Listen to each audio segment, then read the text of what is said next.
interesantes es que cambia mucho la conducta. Le oí decir de pronto a alguien que a nuestro accesorio también le decían una amansamaridos, porque les estaba mejorando el genio, porque estaban durmiendo mejor, porque se sentían como más relajados. Y pues todos sabemos que la serotonina, la dopamina y todas estas neurotransmisores encargados del mood, o sea, del modo de ser y de la sensación de bienestar, pues se multiplican y se amplifican con la presencia de nuestro accesorio. Pero muchas veces también nos dicen los pacientes, ¿por qué a algunos en mi familia sí les funcionó y a mí no? ¿Qué me está pasando? Entonces de eso es que quiero que hablemos hoy para que puedan contestar y para que tengan esa información en sus apuntes y se puedan ayudar a ustedes mismos también. Entonces, Margarita, vamos a pasar a compartir nuestra pantalla y el tema del que gracias. El tema del que vamos a hablar hoy es precisamente las alteraciones mentales que pueden ocurrir por déficits nutricionales. Y fíjense que sobre esto, por lo menos en la época en la que yo me gradué, todavía no se hablaba mucho. Fue después, más adelante, en el año 1972, que hubo una primera publicación en donde se empezó a ver la relación a través de una investigación que hizo una doctora en Canadá, la conexión que hay entre alteraciones mentales por déficit nutricional, sobre todo en pacientes ancianos, ¿sí? Y después estas investigaciones se han ido multiplicando en todo el mundo y en las ya más recientes, a través de todos estos estudios, nos hemos dado cuenta que muchas inclusive de los problemas que no sabíamos siquiera que era lo que los producía, ahora tenemos mucho más luces y podemos prevenir y también tratar situaciones que aparentemente pues solamente se trataban los signos en la parte psiquiátrica, pero el paciente no mejoraba realmente de fondo. Y entonces ahora nos estamos dando cuenta de que se trataba todo esto. Entonces por eso les quise traer este tema el día de hoy. Así que vamos a auscultar un poco este sistema nervioso y recordar algunos conceptos básicos para que podamos entender de qué se trata esta alteración por el mental por déficit nutricional. Entonces vamos a recordar rápidamente en forma muy simple que el sistema nervioso central pues está constituido principalmente por el cerebro, y en el cerebro pues tenemos una serie de lóbulos, ¿cierto? El lóbulo frontal, el lóbulo parietal, el lóbulo temporal, el lóbulo occipital, y estos lóbulos están divididos en dos hemisferios, el hemisferio derecho y el hemisferio izquierdo, que a su vez están conectados a través del cuerpo calloso en la parte central, y allí en esa zona queda lo que conocemos como cerebro medio, y ese cerebro medio ha sido motivo de mucha investigación porque tiene que ver muchísimo con el comportamiento, que tiene que ver muchísimo Doctora, con el... Dime. Marta Lucy, ¿podría agrandar la presentación porque no se ve? ¿Se ven todas, por favor? Ah, sí, discúlpenme. Ok, allí estamos bien. Gracias. Ahí se ve bien, perfecto. Okay. Gracias. Entonces, les estaba mostrando que en el cerebro medio se ha hecho mucho énfasis en los últimos años porque allí se han encontrado respuestas muy importantes acerca del comportamiento humano, de la conducta, y que en donde están ubicadas unas estructuras muy pequeñitas como la glándula pineal, el hipotálamo, el tálamo, que son estructuras que tienen que ver con la parte cognitiva con la interpretación de la información, con el proceso creativo. Y entonces pues ha sido un tema de bastante investigación en los últimos años. Esta zona del cerebro después se continúa en la parte posterior con una estructura muy importante que es el cerebelo, ¿cierto? Que durante mucho tiempo pues estudiábamos esta estructura y era principalmente la encargada del tema del equilibrio, ¿no? Del tema de la coordinación. Pero ahora nos ilustra la neurociencia que el cerebelo además es un órgano en donde hay más neuronas incluso que en que el resto del cerebro. Y la pregunta siempre fue, bueno, pero ¿y por qué tan importante? Pues en estudios más avanzados se ha identificado que lo que el ser humano identifica como el yo superior está más relacionado con el cerebelo. Y que en el lóbulo frontal es donde se proyecta todo el proceso creativo y es donde el ser humano es capaz de traer a través de un pensamiento la manifestación, y esto lo explica también ampliamente la física cuántica. Después de estas dos estructuras viene otra estructura muy importante que es lo que nosotros llamamos la protuberancia o el tallo cerebral. Aquí en esta estructura está lo que se conoce como el centro de la vida. ¿Por qué? Porque allí están los pares craneales, ahí es donde está el vago, por ejemplo, que es el nervio que se encarga del ritmo cardíaco, de la parte respiratoria. Cuando descabellan o cuando matan a los animalitos, lo que hacen es hacer una lesión directa allí para que el animal muera inmediatamente. Es porque es el centro de la vida, por eso se le conoce como esto. Entonces después se continúa, y aquí lo vemos más fácilmente con la médula espinal, y a esto corresponde, digamos, lo que se conoce como el sistema nervioso central.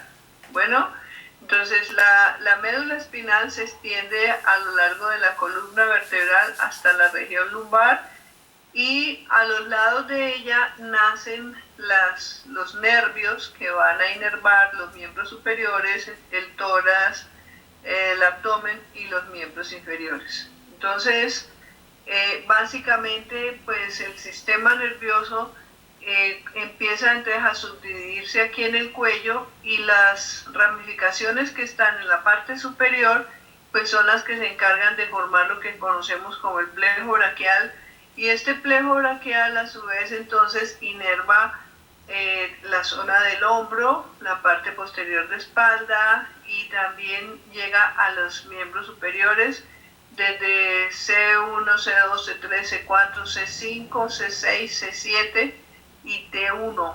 Estos son los nervios que van a miembros superiores. Luego las ramificaciones se extienden a la zona del tórax, y ya después en la región dorsolumbar empiezan a salir el plejo lumbosacro, que es el encargado de inervar las extremidades inferiores.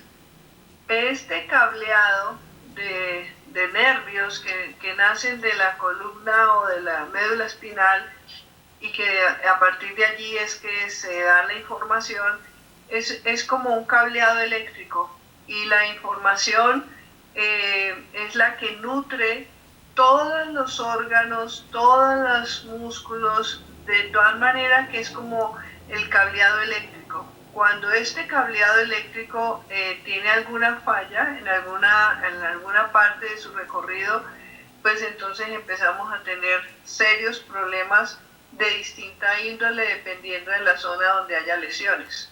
Por eso estas lesiones en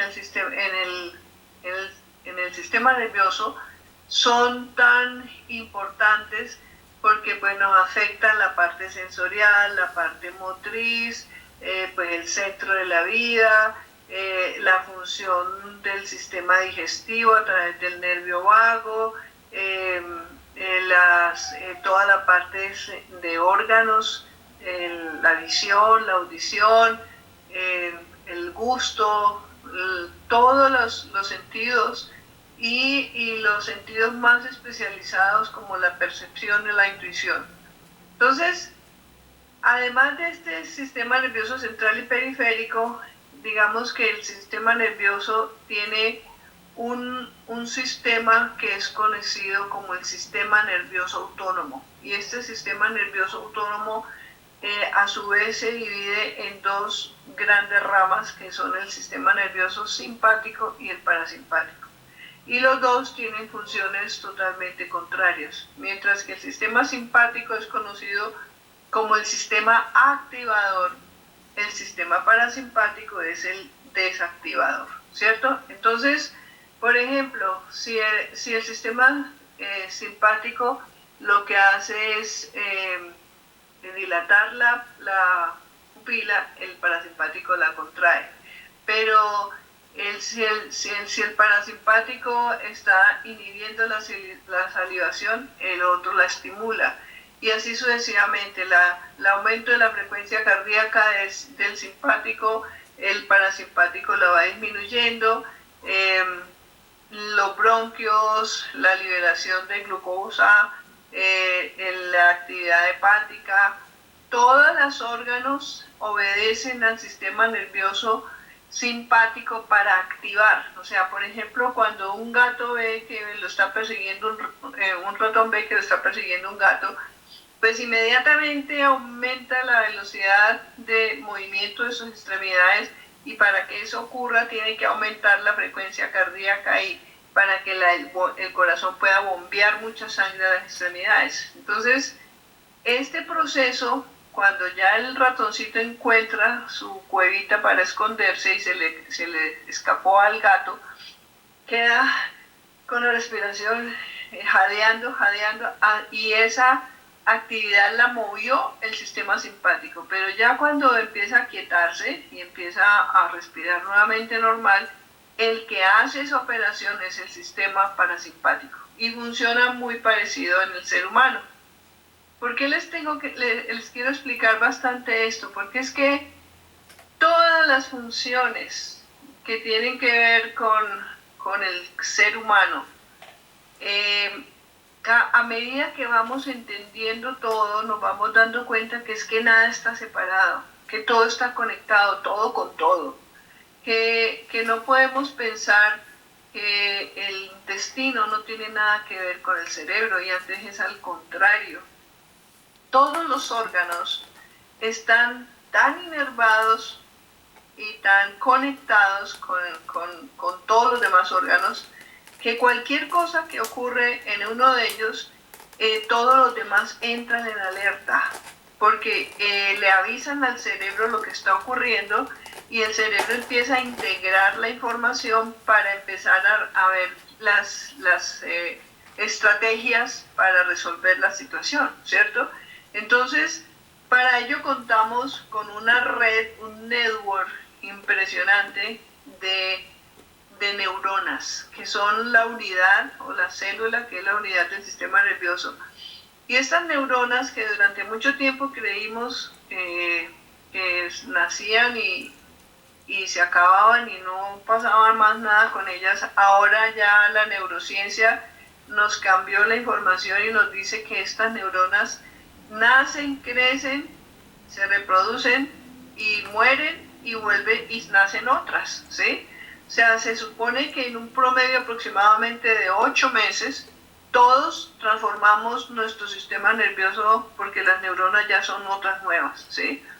Las neuronas entre ellas se conectan y hacen esta unión que les quiero mostrar aquí, que se llama la sinapsis. La sinapsis es la manera como una neurona le pasa información a la otra, ¿sí? A través de intercambios eléctricos, bioquímicos, y por eso existen sustancias como los neurotransmisores, que son los que se encargan de hacer este paso de información.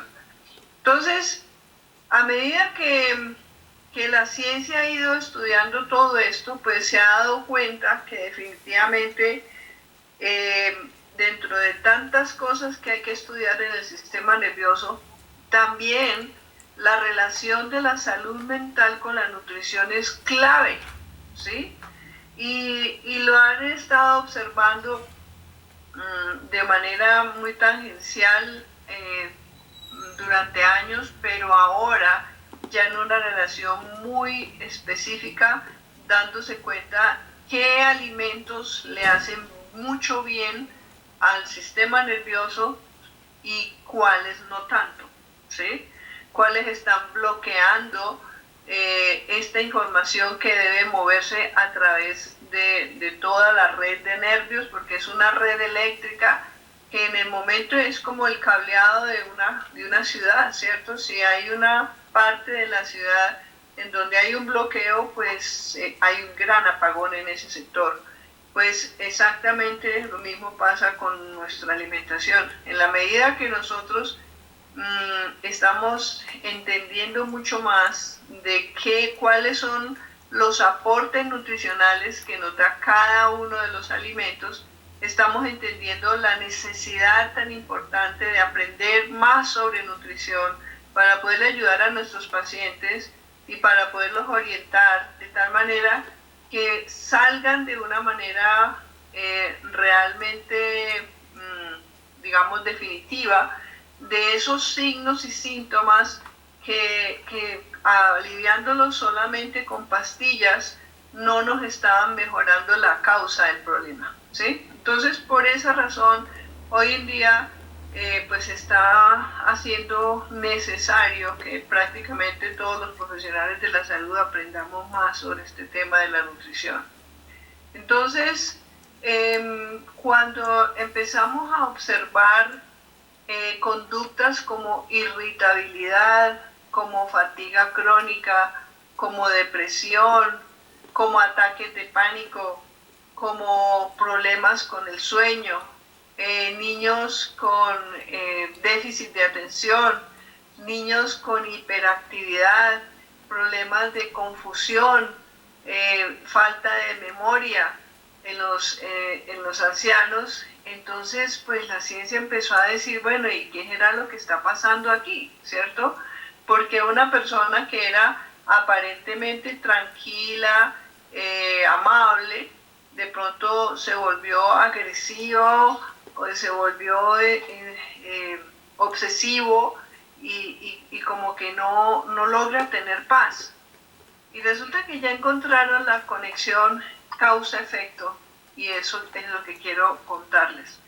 Dentro de las primeras investigaciones que empezaron a dar luces sobre todo esto, fue cuando empezaron a observar que las personas que se sometían a tratamientos para la obesidad, estos pacientes que podían estar presentando problemas de estreñimiento, problemas de dificultades respiratorias, alteraciones en la piel, problemas de ansiedad, dificultades para dormir, situaciones que pronto estaban de tipo sistémico, como el caso de que muchos de las personas con obesidad pues terminan con problemas de diabetes, por ejemplo, ¿sí?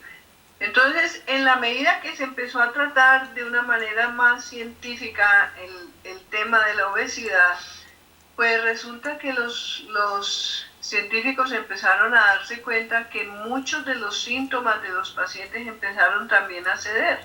O sea, dentro de las cosas que más llamaron la atención es que los problemas de hipertensión y los problemas de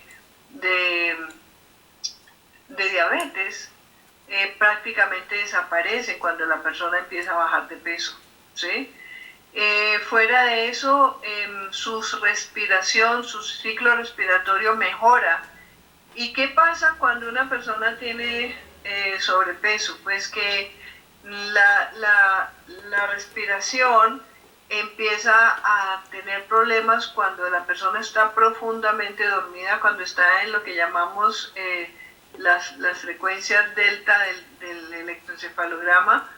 En el momento en que están allí, ya el paciente empieza a hacer apneas, y apneas larguísimas, y esas apneas le disminuyen el oxígeno al cerebro, y al disminuir el oxígeno al cerebro, entonces empezamos a tener problemas circulatorios, y empieza a generarse todo un circuito que era el que nos estaba afectando a este mismo paciente su problema de sueño. O sea que al mismo paciente muchas de sus dificultades estaban basadas principalmente en que todo su cuerpo estaba súper alterado, estaba muy intoxicado, estaba súper activado por el sistema nervioso simpático, y entonces pues estaba generándose un desorden metabólico tremendo que al empezar a devolverse empezó a resolver los problemas de base que tenía el paciente.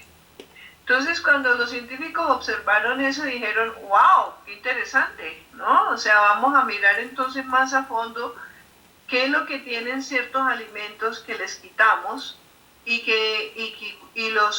las ventajas que tienen que sigan este tipo de alimentación. Entonces, pues como les decía, esa hiperactividad simpática estaba produciéndonos esta excitación. Y cuando hay demasiada excitación, ¿sí?, entonces se reduce la circulación sanguínea. Y cuando se reduce la circulación sanguínea, entonces baja el oxígeno. Y al bajar el oxígeno, entonces se reduce la energía. Y cuando se reduce la energía, entonces esas neuronas no pueden estar pasando la información a todo el resto del cuerpo y hay un descontrol total en el sistema nervioso. Entonces, por eso es tan importante entender esto para poder deshacer este círculo que nos estaba generando un estado de morbilidad en donde la calidad de vida del paciente era muy detrimente, o sea, estaba el paciente sufriendo mucho, y pues obviamente también la familia, porque veían la dificultad que se tiene cuando estamos con todos estos problemas. Entonces, hay una situación en la que vamos a tener que trabajar muy en llave todos los equipos, porque el manejo de la parte psiquiátrica únicamente con antidepresivos, por ejemplo, y estamos tratando de bajar de peso a una persona que ya está con problemas de obesidad, entonces es un problema porque no hay peor elemento que aumente el peso que los antidepresivos. ¿Por qué? Porque los antidepresivos crean un metabolismo muy lento, ¿sí? Entonces, obviamente que el paciente aparentemente come poco, pero su metabolismo está demasiado lento por los mismos antidepresivos que está tomando. Además, hay ciertas medicinas que también nos bloquean la información que nos dan los nutrientes. Por ejemplo, es el caso de la metformina de los pacientes diabéticos, ¿sí? La metformina no permite que se haga la absorción de algunas vitaminas, ¿sí? Y también el estar tomando antiácidos y algunos antibióticos. Así que ante esa situación, entonces los científicos decían, bueno, ¿y entonces ahora qué vamos a hacer? O sea, ¿cómo vamos a hacer para resolver el problema, pero al mismo tiempo ayudarle al paciente a mejorar su salud? Entonces, pues definitivamente ya eso no es negociable, tenemos que cambiar los hábitos alimentarios, ¿sí? O sea, cuando una persona se quiere proponer hacer algo, tiene que comprometerse con ella misma, ¿sí? O sea, si yo quiero mejorar mi salud y tengo este problema, entonces tengo que empezar por entender que esa tendencia, ese interés de que sea mi prioridad en la alimentación el paladar y no lo que me conviene, entonces empiezo a tener serios problemas, ¿sí? O sea, hay muchos alimentos y la mayoría de los alimentos, digamos, en los que se ha especializado la industria de la alimentación es en que nos gusten, en que sepan rico, muy rico. Entonces, dentro de esos están todos los alimentos que se cargan con sabores para que sepan mejor al paladar. Entonces, aumentamos la cantidad de azúcares, aumentamos la cantidad de saborizantes, de sustancias químicas que lamentablemente nos están haciendo un efecto colateral muy serio y que en la medida que nosotros no lo entendamos y sigamos con nuestros malos hábitos alimentarios, pues vamos a seguir teniendo problemas, ¿cierto? Entonces, si queremos, primero, larga y calidad de vida, o sea, no nos ganamos nada con vivir años, pero llenos de achaques, con problemas de sobrepeso, con dolores articulares, con dificultades cardíacas, con problemas de diabetes, porque pues esa calidad de vida sí, pues francamente, pues que no es muy atractiva para uno vivir a los 80, 90 o 100 años, pero lleno de achaques. Pero lo podemos cambiar, la buena noticia es que esto se puede devolver, pero primero tenemos que hacer conciencia. Entonces, ¿qué hacer en ese caso? Pues comer más ensaladas, comer más productos orgánicos lo que sea posible, alimentos que sean frescos, ¿sí? Y bajar la sal en la alimentación, no comer sal de mesa, la sal blanca que es blanqueada con los blanqueadores que le echan a la ropa, ¿no? También esa sal blanqueada es muy tóxica. Lo que se recomienda es la sal marina, la sal del Himalaya. Esas sales sí nos dan minerales y no nos suben tanto los niveles de sodio.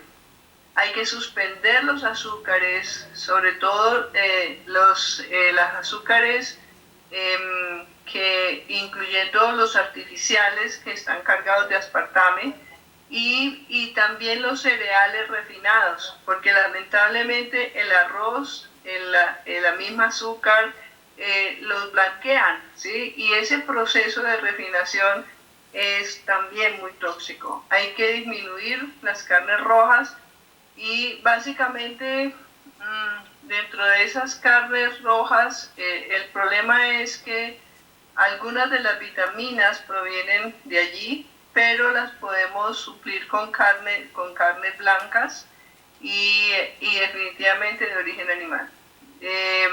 Por eso muchas personas que se han pasado al vegetarianismo o al veganismo tienen unas dificultades serias a nivel metabólico porque están dejando de agregar a su alimentación algunas vitaminas especialmente. Suspender fritos y comidas rápidas, pues eso ya lo hemos dicho muchas veces. Ahora, hay algo que nos ayuda a nosotros muchísimo y es mirar cómo está la calidad del sueño del paciente. Y en esto a nosotros el accesorio nos ha ayudado cantidades. Pero en esa calidad del sueño tenemos que tener en cuenta que el sueño debe ser continuo, que hay ciertos elementos que estaban dañándonos la calidad del sueño porque hay gente que se iba a hacer ejercicio por la noche, ¿sí? Entonces, cuando tú haces ejercicio por la noche, excitas demasiado el sistema y entonces no logras calmarte lo suficiente para que a nivel hormonal, a nivel de neurotransmisores, nos podamos ir preparando para un sueño varias horas después, ¿sí? Entonces, ahora hay que entender que el sueño es importantísimo, respetar que sea un sueño que nos permita estar profundos, idealmente entre las 11 de la noche y las 7 de la mañana en cualquier lugar del planeta donde nos encontremos. El sistema moderno nos ha llevado a todos y cada uno de nosotros a sacrificar nuestro sueño en función de otras actividades que lastimosamente el sistema nos tiene a todos embalados con estar llevando a los niños al colegio o llevándolos o a la gente que le toca empezar a trabajar tiene que hacer algunas actividades antes de llegar a su sitio de trabajo. Entonces empiezan el día a las 5 de la mañana, o hay gente que voluntariamente sencillamente se levanta a las 4 de la mañana porque no tiene otro horario para hacer ejercicio porque el resto del día está demasiado ocupado.